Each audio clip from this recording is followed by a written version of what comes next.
en el día de hoy nosotros vamos a dar por inicio a la mesa y se van sumando los compañeros expositores que no estén en este momento.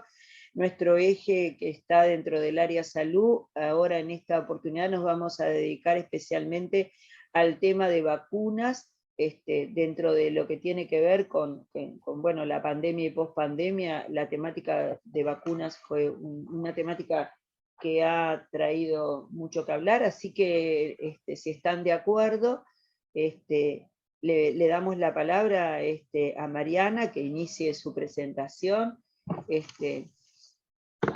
Suponemos que tienen para compartir. Sí.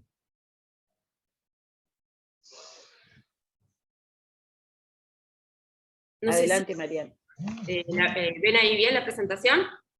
Sí. Bueno, muchas gracias por la oportunidad de compartir este trabajo con todos, y bueno, el título del trabajo es La respuesta humoral a vacunas anti-SARS-CoV-2 en pacientes con trasplante renal en Uruguay. Y un poco para entender de qué se trata esto, los pacientes con trasplante renal reciben una medicación que es inmunosupresora, que lo que se utiliza para evitar el rechazo del órgano nuevo y baja las defensas del organismo, lo que hace que estos pacientes sean más vulnerables a enfermedades infecciosas, y por eso, por aquel marzo del 2020, estos pacientes rápidamente estuvieron alarmados por la situación que podía generar este virus en los pacientes. Y ahí desde el grupo del Hospital de Clínicas realizamos muchas actividades de extensión entre pacientes y familiares, un poco para organizar la información que iba saliendo y que la fuimos actualizando durante toda la pandemia, y recomendaciones sobre cómo manejar un poco la organización del sistema con estos pacientes en particular. Y ahí empiezan a surgir los primeros datos de cómo le iba a los pacientes de la enfermedad renal crónica y el trasplante renal, y esto es por allá por 2020, donde veíamos que tener enfermedad renal o estar trasplantado era el principal factor de riesgo de muerte, de morir por COVID-19 en aquel momento de la pandemia. Entonces, en marzo del 2021, cuando empieza el plan de vacunación, y luego de que llevamos ya un año de pandemia, y esto es de una nota de prensa de la Asociación de Trasplantados del Uruguay, la vacuna se empezaba a ver como una primera solución a este problema. A nivel local logramos generar guías para evaluar cuál era la información que había sobre la vacunación en esta población, cuáles eran los potenciales riesgos y cuáles eran los potenciales beneficios, y eso se fue haciendo en paralelo a lo que iba ocurriendo en el resto del mundo. Y esta diapo la copié de una diapo de una charla que tuvimos con los integrantes de la Asociación de Trasplantados del Uruguay por allá, por el 13 de marzo del 2021, y la principal preocupación en ese momento como equipo tratante fue si los pacientes trasplantados que toman esa medicación inmunosupresora, que es esencial para la vida del trasplante, iban a lograr una inmunidad protectora, porque sabemos que normalmente las respuestas a las vacunas en esta población son bajas. Y estos eran los datos con los que contábamos en ese momento. Eran todas publicaciones de marzo del 2021, nuestro plan de vacunación comenzó en abril para estos pacientes, y toda la información que la teníamos ahí eran con vacunas con plataforma de mRNA. Y lo que vemos acá es el número de pacientes incluidos en esos estudios, y la información que teníamos era que luego de 2 dosis de vacuna lograban generar anticuerpos, una forma de medir cómo respondían a esas vacunas, solo un 12%, y con 2 vacunas de Pfizer lograba un 36%, una inmunidad bastante reducida. La vacunación en Uruguay coincidió con el aumento, como sabemos todos, con el aumento del número de casos. La población de trasplantados empezó a vacunarse entre marzo y abril del 2021, y se vacunó un 90% con CoronaVac según franja etaria, y un 10% con la vacuna de Pfizer, aquellos mayores de 70 años o los que eran integrantes del personal de salud. Una cosa importante que logró Uruguay fue priorizar a estos pacientes que eran más vulnerables a la hora de vacunarse, y se priorizó a los trasplantados y también a otros pacientes inmunodeprimidos, y comenzó la vacunación.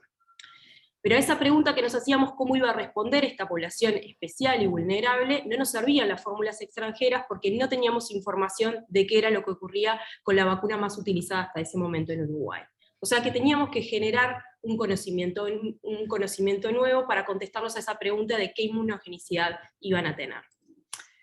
Y bueno, y ahí logramos, creo que, potenciar el desarrollo de capacidades locales que se habían generado en Uruguay, el trabajo del grupo interinstitucional, del desarrollo de kit de anticuerpos entre la UDELAR y el Instituto Pasteur de Montevideo, en un momento donde había escasez de insumos, donde no existía la forma de poder medir los anticuerpos en ese momento que nosotros empezamos a vacunar. Y otro valor adicional que generó ese kit de anticuerpos, que en el transcurso del trabajo y mientras iban avanzando, se logró avanzar no solo identificar anticuerpos sí y anticuerpos no, sino ver la cantidad de anticuerpos que tenía cada paciente. Las otras capacidades locales con las que contamos en Uruguay para desarrollar este trabajo fue que los 3 equipos de trasplante, los pacientes se pueden trasplantar en 3 lugares, el INU, el Hospital Evangélico y el Hospital de Clínicas. Logramos trabajar conjunto, donde realizamos todos un estrecho seguimiento de los pacientes y las capacidades locales que había de investigación clínica, más el trabajo conjunto entre la Cátedra de Enfermedades Infecciosas y el Centro de Nefrología. Otra importante capacidad local fue la Asociación de Trasplantados del Uruguay, que es una asociación de pacientes muy informada y muy comprometida, que participó desde el primer momento en todo. Los pacientes se empoderaron mucho de este trabajo, y los estudios de inmunidad que ya veníamos realizando por otras vías, por otros trabajos que veníamos realizando conjunto entre el Departamento Básico de Medicina y el INT.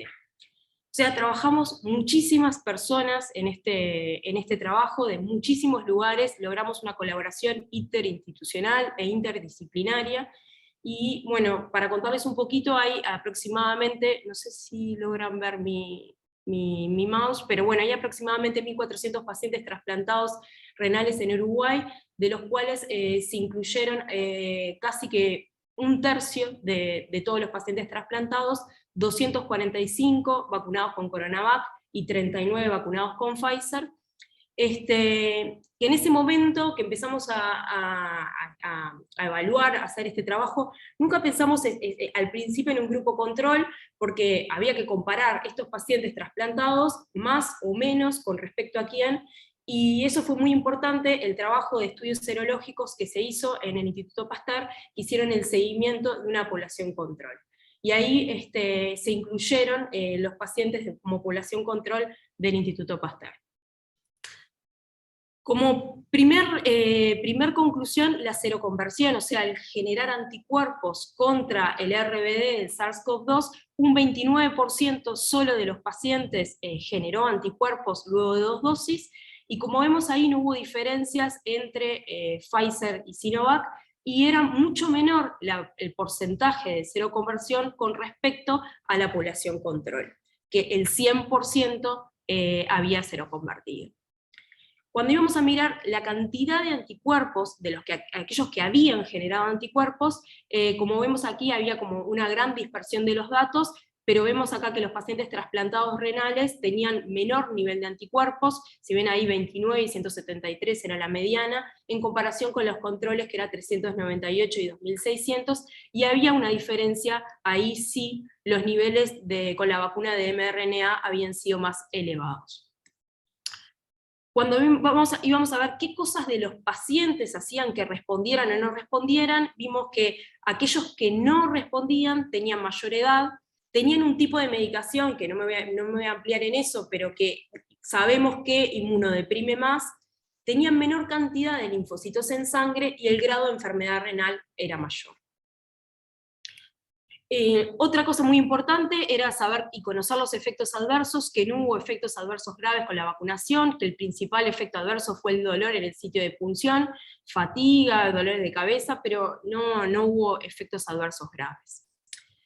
Esta información fue rápidamente transmitida a la Comisión de Vacunas del Ministerio de Salud Pública, y ahí se definió sumar como habían generado poca respuesta, una tercera dosis a aquellos de la vacuna de Pfizer, aquellos que habían recibido 2 previamente, y 2 dosis suplementarias de vacuna de Pfizer a los que habían recibido vacunas a virus inactivados Coronavac. Entonces tuvimos 2 esquemas de vacunación en esta población, una vacunación heteróloga, o sea, donde se mezclaban vacunas, que era la primera vez que se mezclaban este tipo de vacunas, y una vacunación homóloga en el resto de los pacientes. Le sacamos sangre a los pacientes luego de cada una de las dosis y de las dosis de refuerzo. Otra vez teníamos una nueva pregunta: ¿qué inmunogenicidad iba a tener esa vacunación heteróloga en comparación con la homóloga? Y otra vez no nos servían esas fórmulas extranjeras y debíamos generar conocimiento nuevo. O sea que de los 282 pacientes incluidos inicialmente, seleccionamos 106, que eran aquellos que tenían todas las determinaciones, o sea, haberse sacado sangre luego de cada una de las etapas de vacunación, y lo que vemos acá es el porcentaje de seroconversión, y vemos los 2 tipos de vacunas, la vacunación heteróloga y la vacunación homóloga. Como vemos, después de 2 dosis de Sinovac, este grupo había seroconvertido un 25%, que con la primera dosis de suplementaria subió un 55%, y con la segunda dosis un 71,7%, en comparación a aquellos que habían recibido 2 dosis de Pfizer, donde era un 35% que había subido a un 70%. O sea, hubo como 2 cosas importantes ahí, que eran que los 2 esquemas vacunales lograron un porcentaje de seroconversión de 70%. Cuando íbamos a analizar los datos de los pacientes, los niveles de anticuerpos eran muy heterogéneos, pero logramos identificar fenotipos de pacientes. Como ven en verde, aquellos son aquellos pacientes que se lo convirtieron luego de 2 dosis, y vemos cómo aumentan los niveles de anticuerpos con el primer y el segundo booster. Los que están en rosado son los que se lo convierten en la tercera dosis, y los que están en azul fueron los que se lo convirtieron en la cuarta dosis. O sea que se ve como que hay una especie como de dosis respuesta en los niveles de anticuerpos, y lo que vemos al lado es la vacunación homóloga, y hay como aunque no nos dieron significativamente, pero creemos que por un tema de ADN, se tiende a observar que los pacientes con vacunación heteróloga parecen tener niveles de anticuerpos mayor que con la homóloga.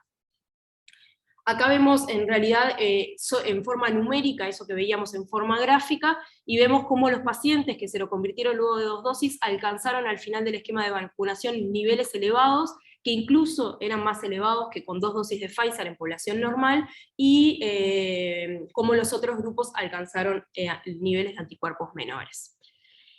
En esto no me voy a detener ahora, y lo otro que estudiamos fue diferentes componentes de la inmunidad, que como en esta mesa de serología no me voy a detener en esta parte, pero analizamos diferentes linfocitos T. Quedarían 3 minutos, Mariana, ¿sí? Sí, ya estoy por terminar. Linfocitos T y linfocitos B, y que fueron los que, sobre todo los linfocitos B, los que se asociaron a este cambio, a estas diferencias entre los grupos que se lo convirtieron de los que no. Como conclusión, un 30% de los pacientes no tuvo respuesta a anticuerpos, y eso se asoció a los primeros años post-trasplante, a un menor recuento de linfocitos B y a un tipo específico de inmunosupresión. Y lo que quería mostrarles acá es lo que pasó con el COVID-19 en trasplante renal, que siguió lo mismo que la población general, y sobre todo esto de aquí, que la letalidad, o sea, el porcentaje de pacientes que murieron en la primera ola fue de un 18%, y en la segunda ola fue de un 11%.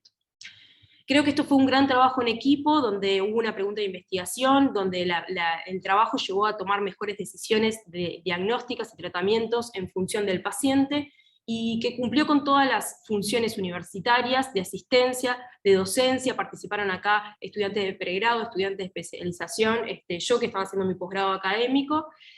Una importante actividad de extensión, trabajar con los otros centros de trasplante, con el Ministerio de Salud Pública, con la Asociación de Trasplantados de Uruguay, y de investigación, un acercamiento interinstitucional e interdisciplinario, se generó información nueva y original que nos permitió autonomía en alguna toma de decisiones, y que también hasta incluso logró acercarnos, y en una convocatoria también para pensar en seguir trabajando grupalmente de aquí en más. Y bueno, muchas gracias, y acordarnos de todo esto que vivimos en el COVID.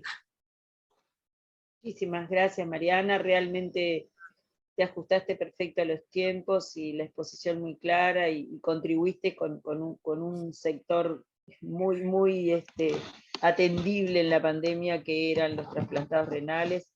Se abre algún comentario, alguien que quiera hacer alguna pregunta o participar o apoyar.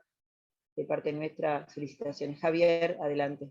Perdón, Laura, tú das la palabra si querés. Felicitaciones, Mariana, excelente trabajo y buena presentación. Mi pregunta es si en algún momento ustedes midieron anticuerpos, el nivel de anticuerpos, si en algún momento pudieron correlacionar niveles de anticuerpos con efectividad de las vacunas. A ver, bueno, medirlo como efectividad.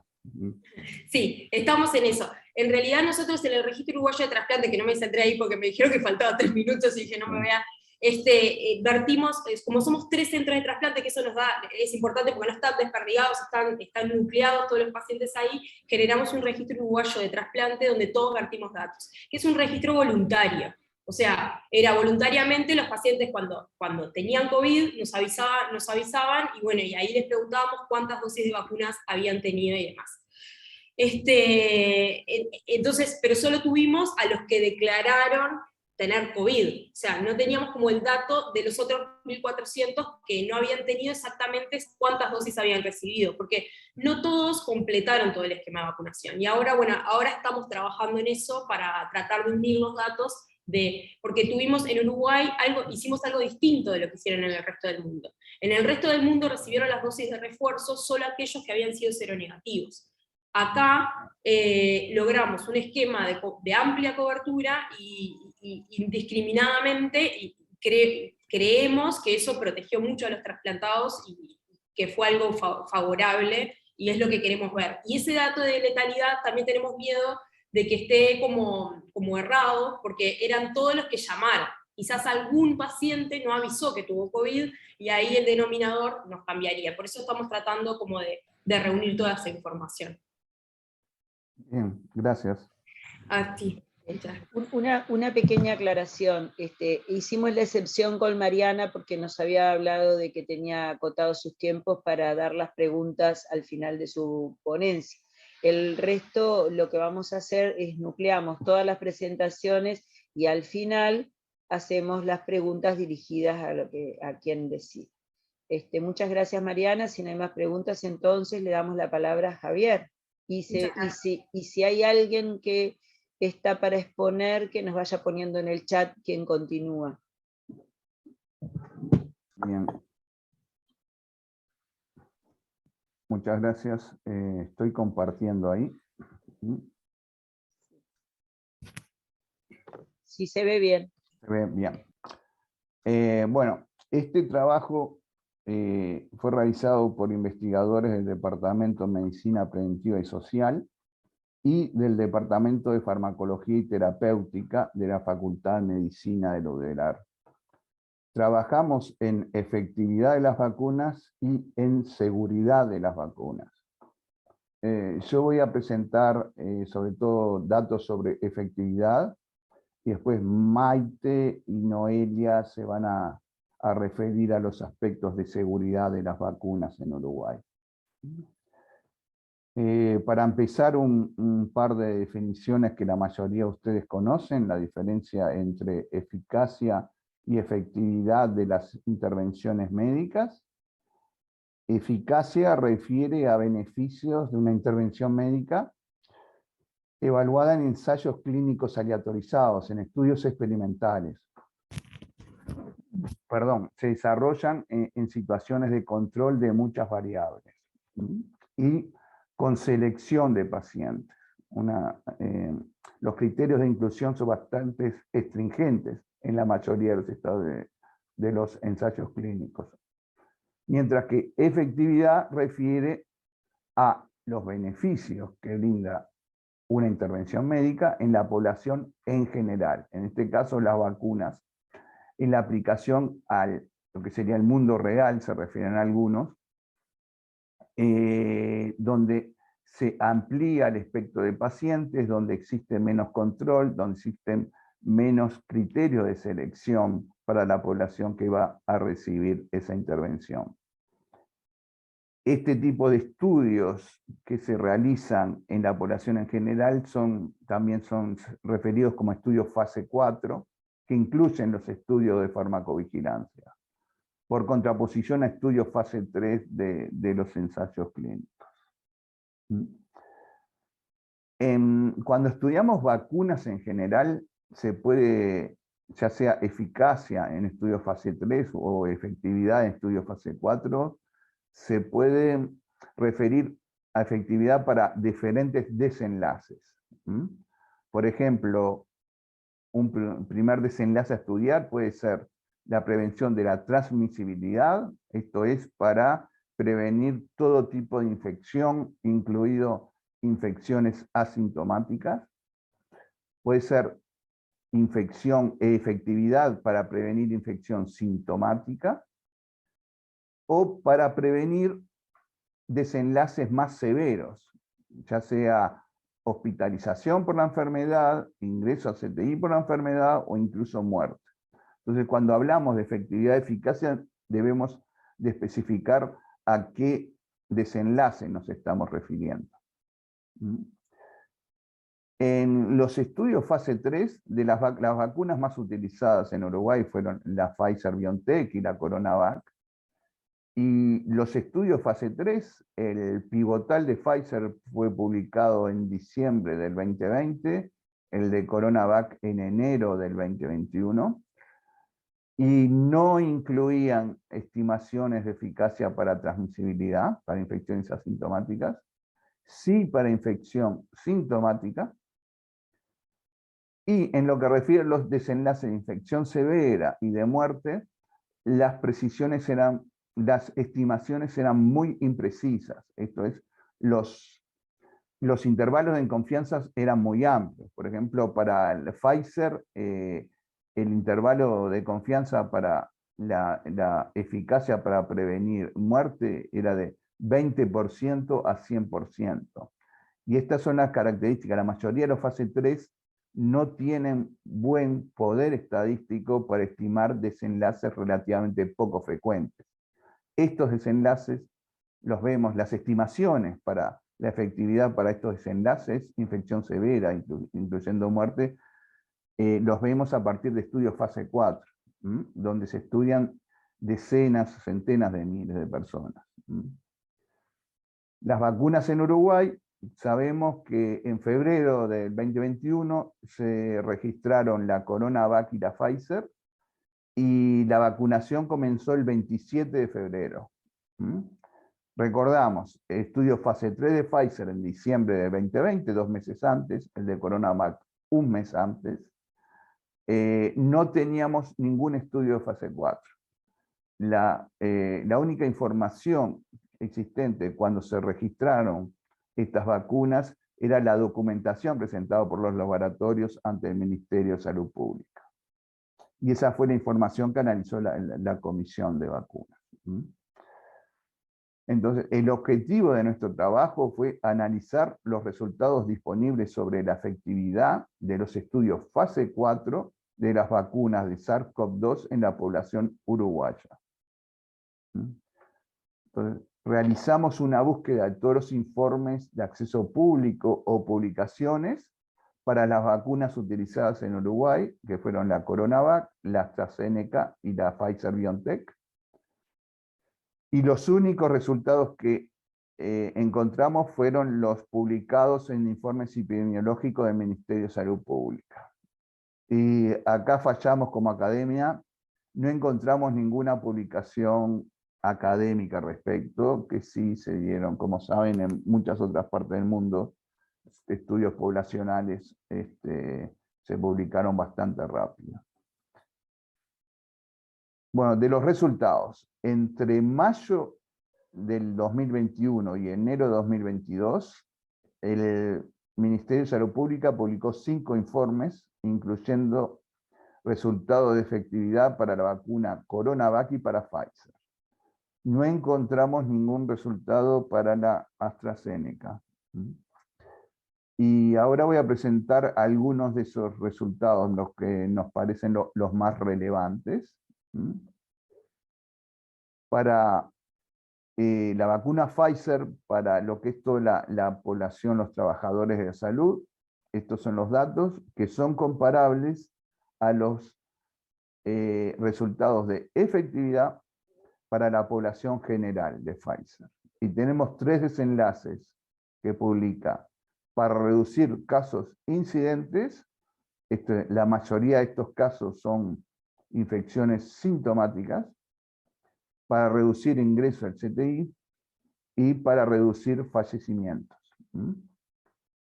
Y la efectividad de Pfizer es cercana al 80% para infecciones sintomáticas y excelente de 98-97% para reducir los eventos más severos. Mientras que la vacuna Sinovac, Coronavac, para la efectividad para casos incidentes de cerca del 60%, del 90% para reducir ingresos al CTI y de 95% para reducir fallecimientos. Les quiero recordar que la vacuna Pfizer, para reducir, el estudio fase 3 estimó que la efectividad para reducir infecciones sintomáticas era cerca del 95%, mientras que acá en la población se estimó en 78%. Esto porque en Uruguay la vacuna Pfizer en la población general se usó sobre todo a esta altura, en junio de 2021, era sobre todo población mayor de 80 años, alguna de 70-80, y incluía todas las poblaciones de los residentes en los establecimientos de larga estadía. Entonces es una población mucho más susceptible a la infección y a desarrollar desenlaces más severos. La Sinovac, el único resultado de fase 3 a esa altura era publicado en Brasil, que marcaba un 50,7%, y en Uruguay dio cerca de 60% para infecciones sintomáticas. Esto es una curva que ya conocemos. La primera ola, del caso que se dio asociada con la variante gamma o P1, vemos en enero se dio una pequeña curva en la frontera en Rivera y Cerro Largo, y después entre marzo, sobre todo entre abril y julio, tuvimos gran pico con la incidencia de casos y de muerte era de las más altas del mundo en ese periodo. La de Uruguay era la más alta del mundo, con cerca de 3.500 a 4.000 casos por día que se registraban, y en lo que refiere a mortalidad de esta segunda, teníamos cerca de 50-60 muertes por día entre abril y junio. Ese era más o menos el promedio. Y acá vemos la curva. Empezó en la última semana de febrero la vacunación, y al 12 de agosto teníamos que más o menos la cobertura era cercana al 70%, la cobertura con 2 dosis de toda la población. 2/3 de ellos era con vacuna Coronavac, que era sobre todo los menores de 60. La población entre 18 y 60 años, la mayoría tenía Coronavac. 1/3 de toda la población tenía 2 dosis de Pfizer, que era población de salud, y a esa altura ya mayores de 80. Y vemos como con el aumento de las 2 dosis empezó la ola, se asocia con la disminución de la ola de la P1. La vacuna no fue la única contribuyente probablemente a la disminución de esto. También ya la incidencia acumulada de infecciones era superior a 10%, ya se estaba generando una inmunidad de rebaño, no solo por las vacunas, sino también asociada a la infección natural. Pero no hay duda que la Coronavac, no solo la Pfizer, pero también la Coronavac contribuyó a la disminución de esta ola. Después, otro resultado que queremos resaltar es 2 dosis de Coronavac más el booster de Pfizer. Quienes recibimos CoronaVac a partir de agosto éramos elegibles para recibir un booster con Pfizer, la tercera de Pfizer. Y vemos que tanto para el grupo 18-49 como 50-69, la efectividad para los 3 desenlaces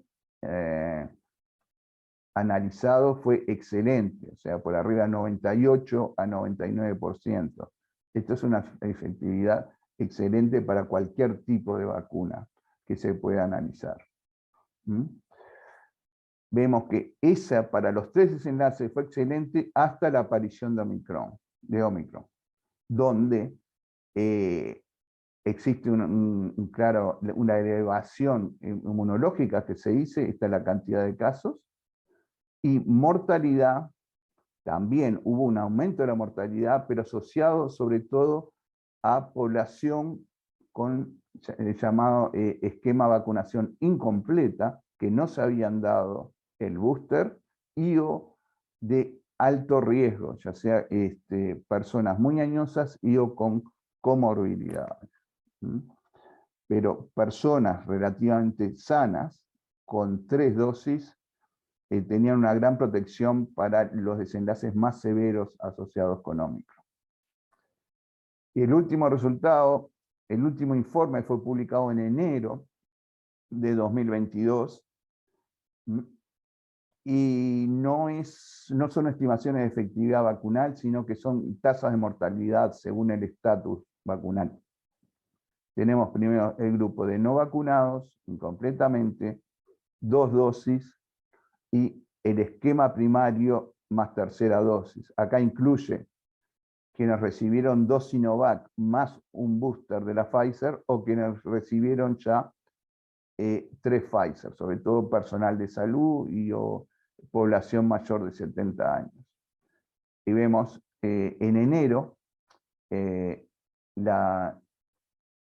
esta barra color amarillo mostaza. Te quedarían 3 minutos más o menos, Javier, ¿sí? Gracias, ya estoy terminando. Esta barra vemos que la mortalidad en no vacunados en enero del 2022 se estimaba en 10,6 por cada 100.000 habitantes. Mientras que en los vacunados con el esquema completo se estimaba en 1 por cada 100.000. O sea, la efectividad vacunal cerca al 90% para quienes tenían el esquema completo, y a partir de enero en casi todas partes del mundo, por esquema completo de vacunación, nos referimos a quienes tuvieron el booster de la tercera dosis. Bueno, y más o menos lo que queremos resaltar de estos resultados, que la efectividad de CoronaVac para enfermedades sintomáticas, 60%, superior a la reportada por el estudio fase 3 de Brasil, de 50,7, pero comparable a estudio fase 4 de Chile, que fue publicado en agosto, más o menos, 60-64%. También la efectividad de Chile, sobre todo se estimó durante la ola de P1, que también causó muy alta mortalidad en Chile. La de Pfizer, 80% para enfermedad sintomática, inferior a la de pivotal de 95%. Ya lo dije, probablemente dado que la población en Uruguay, que era de muy alto riesgo, la que recibió solo 2 dosis de Pfizer. Y después, 2 dosis de CoronaVac mostraron muy buena efectividad para prevenir ingresos a CTI, muertes, entonces como que queríamos resaltar que si bien dejamos en agosto, ya a partir de agosto muy poca gente recibió la vacuna CoronaVac, igual fue importante en lo que sobre todo para apagar la ola asociada con la variante P1. Después, 3 dosis, ya sean 2 Sinovac más una Pfizer, mostraron excelente efectividad para los 3 enlaces hasta la aparición de Omicron. y los datos, los últimos que pude obtener de cobertura, el 13 de enero del 2022, para mayores de 18 años, la cobertura vacunal con 2 dosis era 90% y con 3 dosis 66%. Como que acá fallamos en promover la tercera dosis para prevención. Todo el sistema, incluyendo la autoridad sanitaria, todo el sistema de salud, no fuimos lo suficientemente, no nos comprometimos lo suficiente como para promover la tercera dosis cuando existía clara evidencia de que aumentaba la efectividad vacunal de forma sustancial. Y bueno, eso son lo que queríamos decir. Muchas gracias. Bárbaro, muchísimas gracias Mario, realmente muy interesante. Ya veo ahí que está Noelia, bienvenida. Y muy, muy interesante, y creo que los aportes son claritos con las evidencias. Así que muchas gracias, y bueno, y entonces le daríamos la palabra a Noelia o al equipo que continúa, que según lo que Mario nos contó, iban a trabajar sobre el tema de la seguridad. No sé de ustedes, de los que están presentes, quiénes eran los que continuaban. Buen día, No sé si Alicia. Maite, Sí. creo que eras tú, ¿verdad? Ya. Sí, voy a presentar yo el próximo trabajo y el otro lo presenta Noelia. Bárbaro. Bueno, muy bienvenida Maite, ya sabés cómo, lo vamos a poner en el chat cuando estamos en los 5 minutos. En este momento, ahí va. En este momento son y 42, bueno, tenemos los 15 minutos, ¿sí? Perfecto. Este trabajo está relacionado con el anterior que comentó Javier, dado que, bueno, como explicó muy bien, se formó un grupo interdisciplinario para analizar la información disponible acerca de la efectividad, pero también del perfil de riesgo de las vacunas utilizadas en Uruguay contra la COVID-19. Entonces, nos surgió también la necesidad de analizar el perfil de riesgo, dadas las características de estas vacunas, por ejemplo, su rápido desarrollo, también la utilización de plataformas vacunales novedosas y que se utilizaron en poblaciones vulnerables y que, bueno, fueron escasamente estudiadas en los ensayos clínicos controlados. Entonces resultaba importante caracterizar el comportamiento de estas vacunas en nuestra población para analizar el perfil de riesgo. Por eso que, bueno, que decidimos analizar los datos disponibles de seguridad a nivel nacional para estas vacunas, y por eso que realizamos un análisis de los datos de farmacovigilancia nacional que estaban accesibles públicamente sobre los eventos adversos ocurridos tras la vacunación con CoronaVac, con la vacuna de AstraZeneca o Pfizer. Resulta importante destacar de que no tenemos conflicto de interés a la hora de realizar este trabajo. Y mediante este análisis nosotros decidimos presentar los datos de forma con estadística descriptiva. En cuanto a los resultados de esta búsqueda de información, se destaca que se encontró un informe que recabó los datos de vigilancia vacunal por la Unidad de Farmacovigilancia del Ministerio de Salud Pública, y que este informe corresponde al periodo del 27 de febrero al 12 de agosto del 2021. Se destaca que la vacunación había comenzado algunos meses previos, y que este informe recaba notificaciones espontáneas, es decir, aquellas realizadas por profesionales de la salud, también referentes de farmacovigilancia de los prestadores de salud, programas de salud también reportan eventos adversos, pero también las notificaciones espontáneas son por parte de los propios usuarios de la vacuna. En este periodo, recordar que se habían administrado alrededor de 5 millones de dosis de vacunas, la gran mayoría de vacuna CoronaVac, teniendo más o menos 3 millones de dosis aplicadas, seguida por Pfizer, más o menos 1.600.000, y por último AstraZeneca con 85.800 dosis administradas. La gran mayoría de las personas vacunadas en ese momento eran adultos. Se había comenzado la vacunación en adolescentes a partir de los 12 años en julio de 2021, por lo que, bueno, la gran mayoría de estas notificaciones van a estar relacionadas a la población adulta, con una menor proporción de adolescentes mayores de 12 años. ¿Y qué arrojó este informe? En este periodo de febrero a agosto se notificaron 1.157 notificaciones espontáneas, lo que corresponde a una notificación cada 5.000 dosis de vacunas administradas, ¿ah? Y dado que cada notificación puede tener más de un evento, más o menos fueron alrededor de 1862 ESAVI, que ESAVI corresponde a efecto adverso supuestamente atribuible a la vacunación e inmunización. Es decir, 1157, 1862 ESAVI. También destacar que de estas 1157 se realizó un análisis de causalidad de los que se tenía información y se considera como casos cerrados 1145, más o menos 12 menos. De todas formas, ese análisis de causalidad lo que puede arrojar es que bueno, puede existir una relación entre la vacuna administrada y el evento, determinado también por la fuerza de asociación.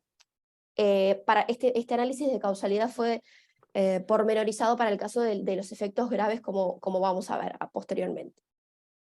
Y destacar, bueno, que de todos estos eventos adversos, los más reportados fueron para la vacuna AstraZeneca, como vamos a ver a continuación, que en esta tabla lo que se muestra son los eventos adversos en función de las vacunas administradas, y analizando las tasas de ESAVI, como se muestra en la columna de la derecha, se observa que cada 10.000 dosis administradas fueron más frecuentes para la vacuna de AstraZeneca, seguida por la vacuna CoronaVac. Esto hablando de tasa de ESAVI en general, que incluye los ESAVI leves y los ESAVIs graves. En cuanto a los ESAVI más notificados, bueno, como se espera, la mayoría son leves, la gran mayoría son leves, y corresponde a astenia, cefalea, dolor local, fiebre, mareos y mialgias, que también, como vamos a ver posteriormente, estos son los ESAVI también más frecuentemente reportados con otras vacunas. Y en cuanto a la tasa de ESAVI graves, fueron 39 los ESAVI graves reportados. Se entienden como graves aquellos que amenazan la vida del paciente o que causan hospitalización o la prolongan. Estos 39 corresponden a una tasa de 0,08 cada 10.000 dosis de vacunas administradas. Y estos ESAVI graves fueron también más frecuentes para la vacuna de AstraZeneca, seguida por la vacuna de Pfizer-BioNTech. Dentro de estos ESAVI graves se destaca síndrome de Guillain-Barré, trombosis y miopericarditis o miocarditis. En la siguiente diapositiva lo que observamos es una tabla que muestra cómo se distribuyeron estos ESAVI graves en función de la plataforma vacunal, ¿tá? En la primera fila lo que podemos observar es que se reportaron, como dijimos, 39 eventos graves, de los cuales 6 fueron con la vacuna de AstraZeneca y también son los más frecuentes con esta vacuna. Es decir, tenemos una tasa de 0,7 cada 10.000 dosis, ¿tá? Seguida por la vacuna de Pfizer con una tasa de 0,13 cada 10.000 dosis. A su vez, estos 39 eventos graves, se realizó un análisis de causalidad para determinar, digamos, la fuerza de asociación entre la vacunación y el evento sucedido posteriormente, y se lo clasificaron en eventos tipo A1, B1, B2 y tipo C. Acá vamos a analizar los tipo A1, que son relacionados con la vacuna. Se destaca que este análisis de causalidad es en función del algoritmo propuesto por la Organización Mundial de la Salud. De estos 39 ESAVI graves, 14 se clasificaron como tipo A1, es decir, como dije, que es una reacción relacionada con la vacuna, y sucede algo similar que con los ESAVI totales. La tasa de ESAVIs, de efectos adversos, de tipo A1 es más frecuente con la vacuna de AstraZeneca, correspondiendo a una tasa de 0,12 cada 10.000 dosis, la cual también se sigue por la vacuna de Pfizer-BioNTech. Más o menos para destacar, estos ESAVI son de la esfera principalmente neurológica, hematológica, y también se destaca cardiovascular, como miocarditis y también trombosis venosa de miembros inferiores.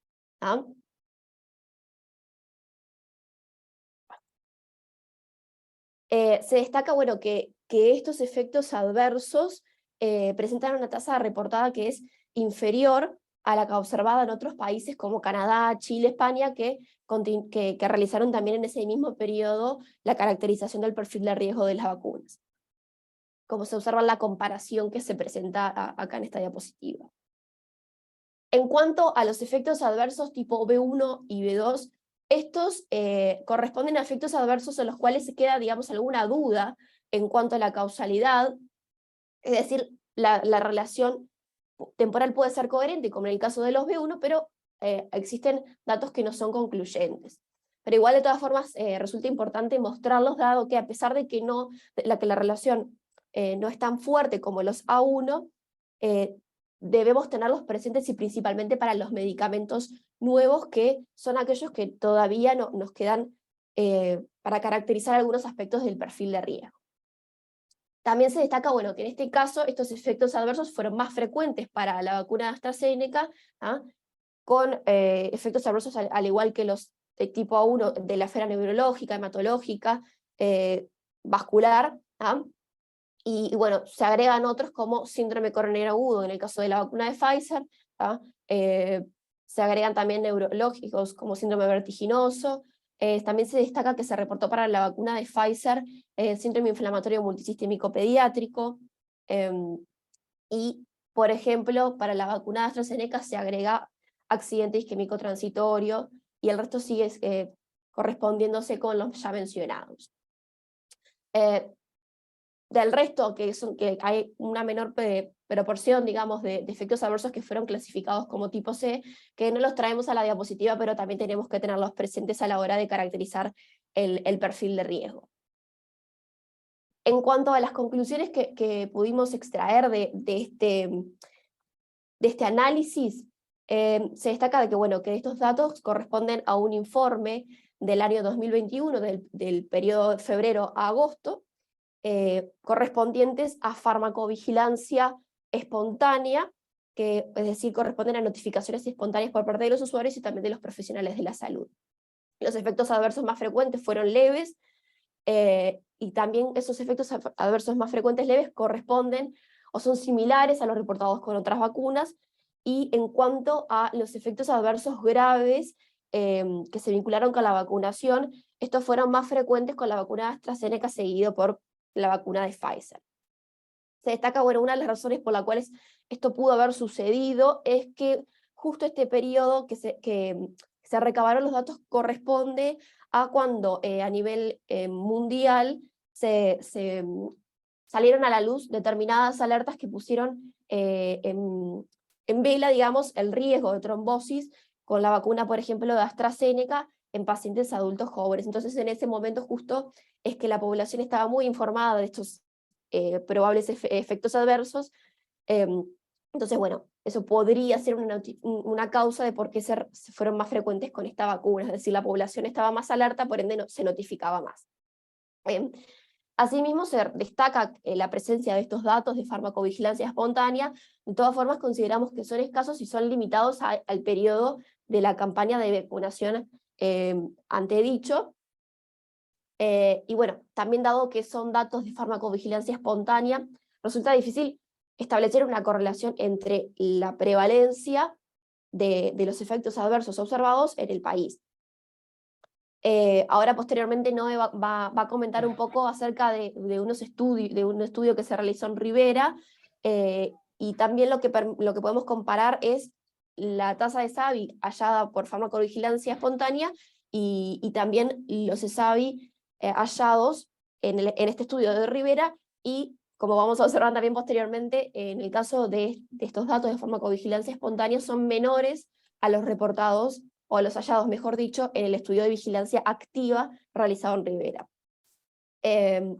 Y por último, resulta importante... Ya estabas en Sí. tiempo, que cumpliste perfecto, así que bien, te queda el último. Es la última frase que me queda, como para cerrar, que resulta importante fortalecer la farmacovigilancia espontánea en vacunas y también en otros medicamentos, y también la farmacovigilancia activa para continuar caracterizando el perfil de riesgo de estas vacunas, dado que se utilizaron y se siguen utilizando en nuestro país y a nivel mundial también como una forma de aumentar la confianza a la vacunación, porque bueno, más información no significa disminuir la confianza, sino al contrario, contribuye a aumentar.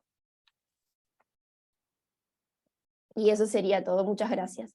Muy bien, muchísimas gracias, Maite, y sí será que tenemos que continuar construyendo la confianza. Muy Sí. trabajado la temática, así que damos la palabra a Noelia, Noelia Esperanza. Cada una por lo menos se presenta desde qué lugar viene y muy bienvenida a la compañera conocida como todos los que están acá. Muchas gracias. Sí, ya comparto la pantalla.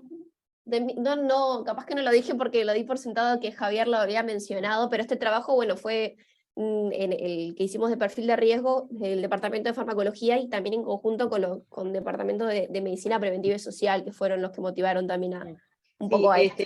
Lo mencionó Javier, y de Sí. de las personas que han estado exponiendo, faltaría Alicia Alemán nada más, pero demás han sido las que han Exacto.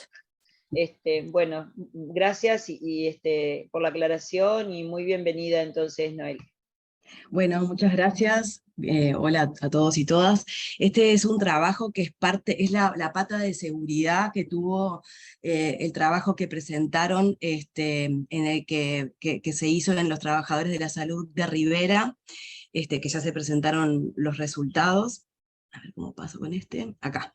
El objetivo de esta presentación es mostrarles los resultados del perfil de riesgo, como les decía, hallado en el estudio que se hizo en trabajadores de salud de Rivera, llamado Estudio Epidemiológico Postvacunal de Anticuerpos para SARS-CoV-2. Y lo que hicimos en esta parte del trabajo fue estimar la frecuencia de efectos adversos por las vacunas que se utilizaron en personal de salud contra la COVID durante ese año, que básicamente fueron la vacuna Pfizer-BioNTech y también en algunos pacientes, en algunos profesionales, Coronavac. Los conflictos de interés, no tenemos nada para decir para este estudio. Para declarar, en cuanto a la metodología, entonces fue dentro del en el marco de este trabajo más grande, se planificó que parte de la encuesta que contestaban los participantes, los que aceptaron participar, tuvieran que marcar si habían tenido o no algunos síntomas o signos que son los que frecuentemente se vinculan como efectos adversos a estas dos vacunas. Y se hizo un análisis descriptivo de esta frecuencia en toda la población incluida. De los resultados más importantes que tenemos procesados es que de los 407 encuestados en los que se trabajó en Rivera, con los que se trabajó, el 52% presentó por lo menos un efecto adverso vinculado a la vacunación. De esas 203 personas que fueron las que presentaron, la mayoría marcó más de un efecto adverso, y en total caracterizamos 476 efectos adversos, que si lo hiciéramos como una tasa, serían 11 efectos adversos cada 10.000 dosis administradas, que es el primer dato que contrasta un poco como cuando sacamos los datos de farmacovigilancia activa, que son tasas más altas que cuando los obtenemos de un sistema de notificación espontáneo como el que mostraba Maite. Los efectos que más frecuentemente marcaban el personal de salud de Rivera como que había ocurrido tras la vacunación fueron locales, dolor o enrojecimiento, y también algunos síntomas generales como cefalea, malestar general, artralgias y mialgias y fiebre. Generalmente los notificaban, los recordaban como en los primeros 3 días tras la vacunación, y más frecuentemente tras la primera dosis, excepto para fiebre y malestar general, que fue levemente más frecuente recordado como que ocurría tras la segunda dosis, que coincide con lo que está escrito en la literatura, por lo menos para la vacuna de Pfizer-BioNTech, que fue la más utilizada por esta población. Incluimos en esta encuesta una pregunta llave que nos abría la posibilidad de conocer si habían ocurrido efectos adversos más graves, y preguntamos si alguna persona había requerido hospitalización tras la vacunación en los periodos en que en que preguntamos, ¿no? En los primeros 3 días, 7 días y más de 7 días. Y ninguna persona de las 407 encuestadas requirió hospitalización. Por tanto, de la forma que puede fácilmente caracterizarse un ESAVI grave, como decía Maite, o que hospitaliza o prolonga la hospitalización, o genera muerte o discapacidad, ninguna persona refirió esta situación.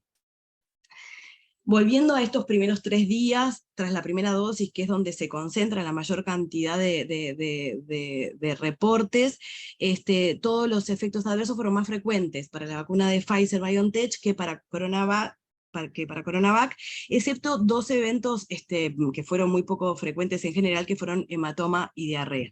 Las tasas de frecuencia de efectos adversos los primeros 3 días tras la primera dosis fueron cada 10.000 dosis, 5.811 efectos para Pfizer y 3.434 para la vacuna de CoronaVac. En conclusión de esta primera aproximación a los resultados de esta población, les contamos que hasta lo que conocemos son los primeros datos de farmacovigilancia activa que se conocen en el país, que describen un perfil de efectos adversos conocidos, y son los que frecuentemente se relacionan con estas vacunas, porque fueron los que fuimos a buscar, pero buscando también los más graves no aparecieron, y todos fueron de entidad leve. Fue mayor la tasa reportada para la vacuna Pfizer-BioNTech que para CoronaVac, y mayor la tasa en general por este sistema de búsqueda de efectos adversos que por el sistema de búsqueda de efectos adversos espontáneo como el que plantea nuestro país a través del Sistema Nacional de Farmacovigilancia. Como limitantes o consideraciones a la hora de interpretar estos resultados, tenemos que estas tasas pueden estar sujetas al sesgo de la memoria, ¿no? Porque al ser eventos leves también, la posibilidad de recordar cuáles fueron las cosas que me pasaron tras vacunarme, si no fueron importantes, uno las puede olvidar al momento de responder la encuesta. Y la otra cosa es que esta caracterización de frecuencia está hecha para un subgrupo de las personas que se vacunaron en el país como parte de las estrategias para controlar esta pandemia, esta infección viral, y entonces describen lo que le pasó a personas laboralmente activas y vinculadas al área de la salud. No podemos estrictamente extrapolarlo a otras poblaciones como la de adultos mayores o la población pediátrica, en la que también sería interesante contar con estudios de vigilancia activa para complementar la caracterización que se puede hacer desde la farmacovigilancia, desde las estrategias de farmacovigilancia espontánea. Era eso nomás. Muchas gracias. Brillante, Noelia, con los tiempos, como siempre. No, me parece que es súper interesante también este aporte, y realmente creo que también merece como continuar investigando los cortes actuales. No sé si en el chat no hay nada, ¿no, Laura, en este momento? No, por ahora no hay nada. Abrimos, creo que es la última presentación, o no sé si Lorena Pardo quedaba. ¿Hay alguien más de los que está presente? Yo tengo entendido que cerrábamos con Noelia, ¿verdad? Yo estoy escuchando bueno, atentamente, no presente. tenemos abierto a quien quiera preguntar. Yo, si no hay preguntas, yo quería primero, bueno, agradecer mucho porque estamos muy vinculadas, desde la Facultad de Enfermería estamos muy vinculadas con el curso de expertos en vacunación, y nosotros estamos muy vinculadas a trabajar con los estudiantes justamente ayer sobre el tema de los ESAVIs y todo lo que tiene que ver con cómo se hace la vigilancia. Me parece que todas las presentaciones estuvieron muy acordes como insumos para trabajar, y yo quería saber si ustedes actualmente están haciendo algún otro tipo de estudios en la actualidad con nuevas dosis, y bueno, y también interesaría mucho saber si han pensado trabajar también con alguna corte en niños, que ha estado muy trascendido públicamente. En principio, ¿no? Los datos que, los que mostró Maites son como el análisis de una fuente ya publicada, ¿no? Es decir, usamos como insumo lo que públicamente dispone la autoridad sanitaria para hacer un análisis secundario, digamos, de esa información. Y el estudio de Rivera se enmarcó como muy lúcidamente, ¿no? Como me lo planteó Alicia Alemán cuando me invitó a ser parte, nos invitó a Farmacología a ser parte del trabajo, por la experiencia que yo también venía del ministerio trabajando en esa área mientras estuve allí, y se enmarcó en este proyecto que ya tenía un fin más vinculado a la prevalencia serepidemiológica de la enfermedad y a la caracterización en ese sentido, ¿no? Y siempre creo que por ahora no hay pensado, por lo menos con este grupo, como hacer estudios de farmacovigilancia activa. Y sobre niños, ayer Janet presentó una primera experiencia, ¿no? En unos poquitos pacientes, que eso capaz que, Janet, si querés contar un poco cómo fue lo que, lo que presentaste ayer, o hacia dónde va ese proyecto. Bueno, gracias, no era la idea, pero bueno, sí, hay un proyecto que en realidad se dio que es un póster que se presentó, que es sobre vacunación en niños, que es una muestra chiquita, ¿sí? Porque fueron 124 y de esos 124 creo que son 60 que tuvieron. También los efectos son muy leves, son leves los efectos que se ven. La idea es continuar con ese estudio, o sea, eso, o sea, nosotros tuvimos algunos demoras en la aprobación por el Comité de Ética, pero sí tenemos, tiene el sesgo, como dice, como dijo Noelia, de memoria, pero sí es una muestra pequeña que ya esos resultados están, pero estamos trabajando en otro, continuar esa parte del estudio, en otra muestra que es esa muestra que se presentó, los resultados fueron del Hospitalario Pérez Rosell, y la idea es continuar, o sea, ya está con el Sanatorio Americano en una muestra también de niños, preguntando sobre los efectos adversos de la vacuna, y otra muestra también del Centro Hospitalario Pérez Rosell, que, o sea, está el trabajo en campo. En el Sanatorio Americano no sé si ya empezaron, pero sí está o sea, en desarrollo, digamos, está en campo y ya esa segunda parte, que es justamente sobre también los efectos adversos, que ahí la idea es que sea un poquito más grande la muestra. En el otro fue fue bien nosotros habíamos comenzado porque ese estudio tiene una pata en serología también, entonces lo importante es que en ese estudio, en esa primera parte, los niños tienen una parte de serología que es justamente antes de la vacunación, y después esta parte de las vacunas también. Porque va junto, es con sueros residuales, entonces va junto con una parte de las vacunas. Pero en las vacunas lo que se ve también fueron efectos leves, y a los pocos días, dentro de los 3 días de vacunados, es que se encuentra la mayor parte de esos efectos leves que se registran por parte de los niños. Yo no sé, Alicia, si tenemos un... perdón, Laura. Sí, Laura. Bueno, yo me doy la palabra para que bajo la mano. Sí, bueno, felicitarla en primer lugar por la presentación, ¿verdad?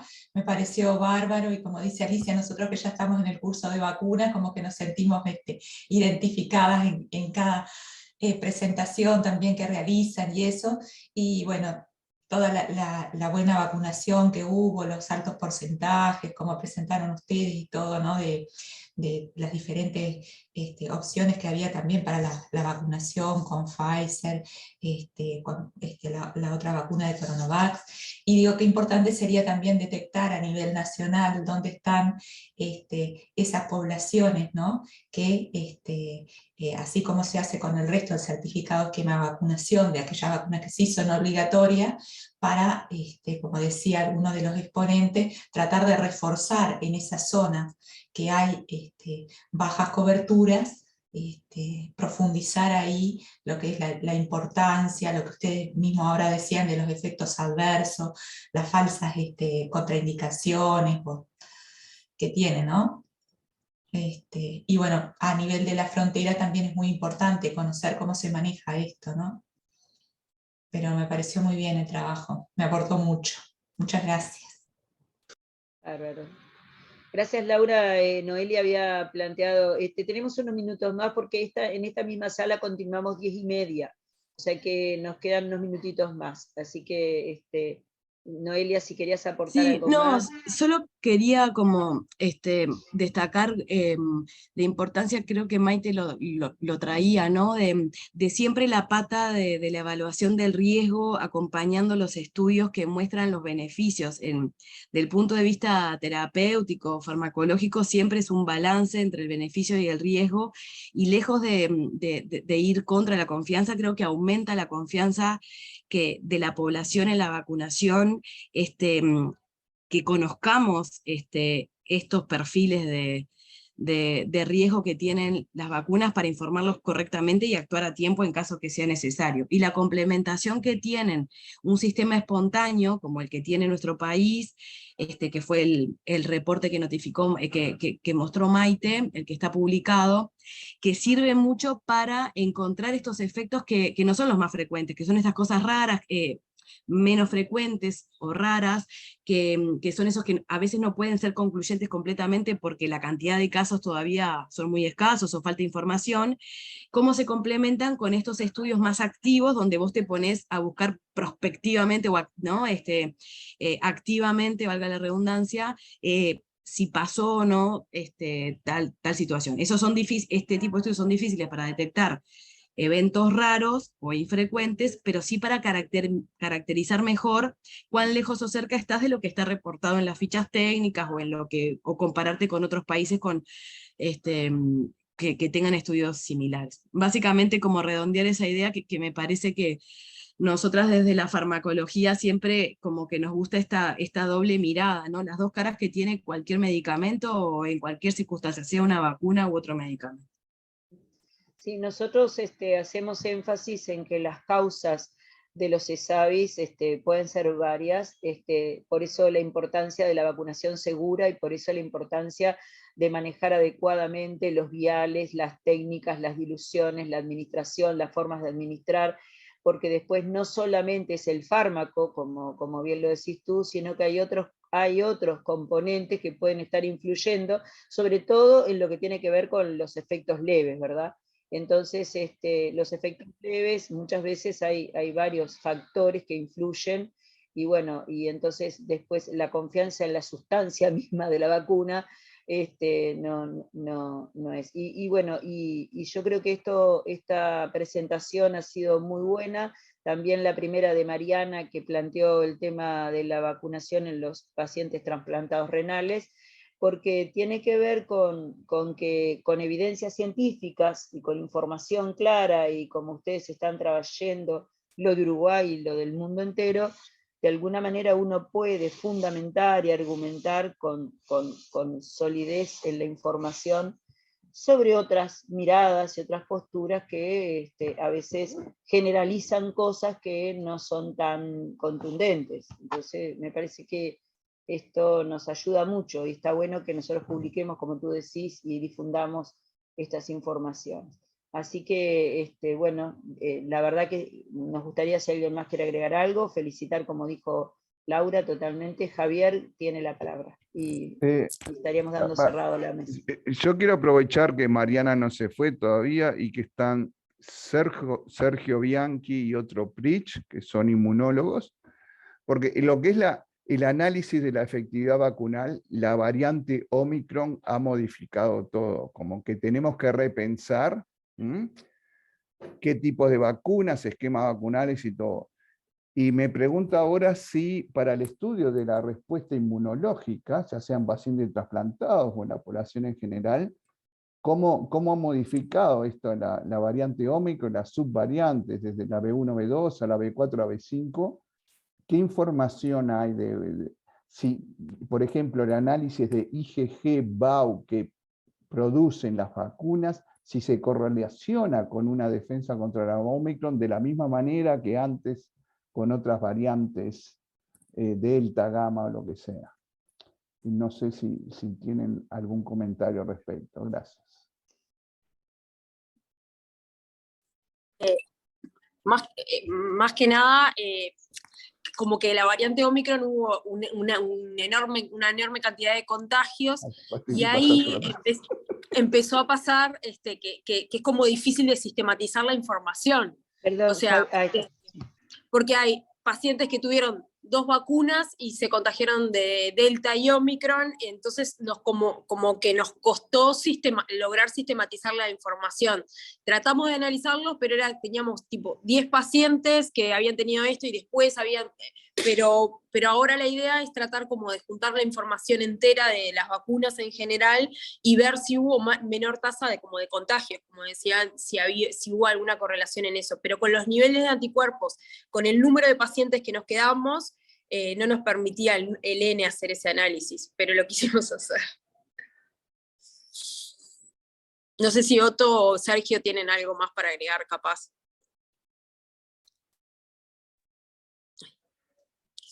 Bueno, no sé, Otto, buenos días a todas y a todos. Bueno, antes que nada felicitar a la mesa y a los expositores porque fueron exposiciones muy interesantes y que reafirman lo que algunos comentaban de las capacidades instaladas que tenemos en nuestro país como para generar información propia en situaciones muy especiales donde la información internacional a veces no se correspondía con lo que estábamos haciendo nosotros, y tener ese tipo de capacidades nos da ciertas autonomías como para tomar decisiones propias para nuestra población. Simplemente con lo que preguntaba Javier, sí, hay diferencias, se ha visto internacionalmente, y nosotros en el trabajo que estamos llevando adelante en población general, pudimos analizar un N pequeño de casos, pero bueno, en cuanto a la respuesta humoral, tenemos que tener en cuenta además que la respuesta inmune contra cualquier patógeno va mucho más allá y mucho más compleja que la parte humoral solamente, pero nosotros estamos convencidos que la parte humoral nos puede dar información algo representativa de lo que es la respuesta inmune general. Y en ese sentido, nosotros lo que vimos es que cuando analizamos la respuesta humoral de los sujetos vacunados o aún infectados, pero sobre todo los vacunados, vemos que digamos, la reactividad de los anticuerpos contra Omicron es menor que contra variante, por ejemplo, la primera, Wuhan u otras. Entonces, básicamente, lo que se está discutiendo internacionalmente, que algunas de las presentes podrá hablar mucho mejor que yo de esto, pero la adaptación de las vacunas a utilizar, deben adaptarse a las nuevas variantes. Bueno, en ese sentido, también las herramientas que usamos para analizar las respuestas humorales también deben adaptarse. O sea, los antígenos que usamos en las placas de ELISA, por ejemplo, tenemos que ir adaptándolos para, por ejemplo, poner la proteína Spike que presenta Omicron y no utilizar la de Wuhan. Entonces, al mismo tiempo, hay que acompañar esa adaptación vacunal probable, también adaptar las herramientas que tenemos para evaluar la respuesta inmune a las nuevas variantes. En eso ya se está trabajando, estamos trabajando, y bueno, pero sí, es cierto eso, Javier, que decís que hay, digamos, adaptaciones que tenemos que hacer porque claramente la respuesta inmune contra una u otra variante del virus también va adaptándose a esas nuevas variantes. No sé, Otto, si querés agregar algo ahí. Sí, capaz que un comentario más general. Estoy de acuerdo con esto que plantea Sergio. Creo que la pregunta de Javier es relevante, es uno de los problemas. El comentario general es que en realidad lo que se logró, digamos, en el momento, si se quiere, álgico de la pandemia, que fue justamente esa articulación entre diferentes grupos de trabajo, digamos, una articulación muy bidireccional, digamos, compartiendo capacidades, metodologías, insumos, muestras, información, es como la base como para seguir trabajando. Yo creo que uno de los problemas que tenemos, y creo que es también una pregunta o un comentario que hizo Javier en su presentación, de la falta de producción académica en lo que tiene que ver con la efectividad de vacunas, es que no tenemos, la información no la tenemos compartida totalmente, digamos. Todos los datos que ustedes presentan son datos que salen de informes de la autoridad sanitaria, está bien, la información está ahí, pero no, las fuentes no las tenemos abiertas, si se quiere, disponibles como para poder trabajar. Eso creo que está en parte del debe que va a permitir el desarrollo de trabajo académico. Es decir, hay capacidades para generar herramientas metodológicas de trabajo, hay muy buenas fuentes de datos que están disponibles a nivel de las autoridades, porque han logrado cruzar información de diferentes fuentes, obviamente con todos los criterios de seguridad que eso implica, digamos, porque tiene que ser una cuestión muy, muy importante de mantener. Y después hay capacidad por el sistema de salud de muestrear, digamos.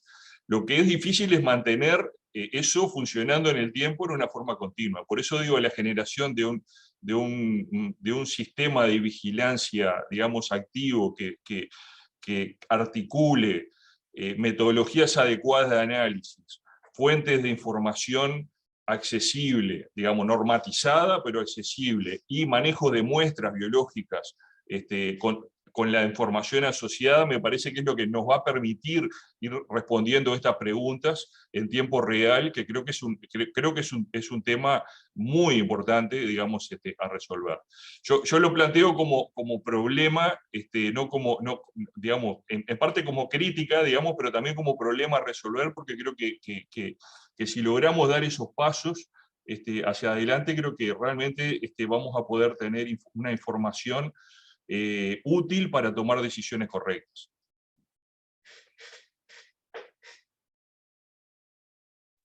Javier, no sé si quedas satisfecho con la respuesta. Muchas gracias, quería. Perfecto. Y bueno, totalmente de acuerdo con lo que dijo. Muchísimas gracias a todos los participantes y tanto los que expusieron como los participantes. Creo que nos han dado mucha información y que a distintos niveles, y además abrieron puertas a dejarnos como diciendo cómo tenemos que continuar, que realmente según lo que ahora finalizaba Otto y bueno, y todos los que estuvieron, plantearon de que hay mucho todavía para desafíos para continuar y profundizar, y está bueno. Creo que hay elementos científicos muy relevantes que realmente aportan. Así que felicitaciones a todos, gracias por compartir las ponencias. Y bueno, entonces quisiéramos dar por cierre, si alguien más quiere aportar, más allá de... Volvemos a felicitar y agradecer, y contarles que, bueno, que Laura Hernández y quien habla, Alicia Guerra, estamos a las órdenes en la moderación.